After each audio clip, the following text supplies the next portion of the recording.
los gobiernos de la Generalitat mantengan un nivel de inversión en la sanidad que sea digno y que sea suficiente para mantener como mínimo lo que hoy actualmente tenemos. No queremos recortes. La salud es un derecho fundamental recogido en la Constitución española y por tanto se ha de dotar de los recursos que sean suficientes. Que Cataluña es una de las comunidades autónomas que menos dinero dedica a la sanidad proporcionalmente a su nivel y desarrollo y a su población.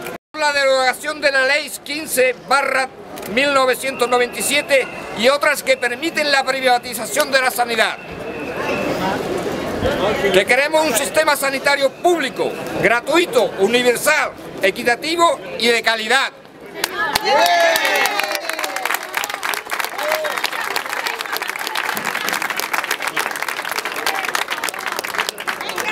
Que exigimos una gestión racional y eficaz de los recursos destinados a la sanidad, con una política sociosanitaria clara y médicamente preventiva.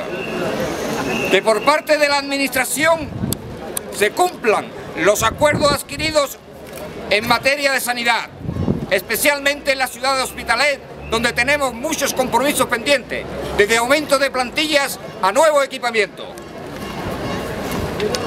Que se reduzcan las listas de espera, la masificación en los hospitales, la falta de coordinación entre la atención primaria y la especialista, por una sanidad pública y de calidad.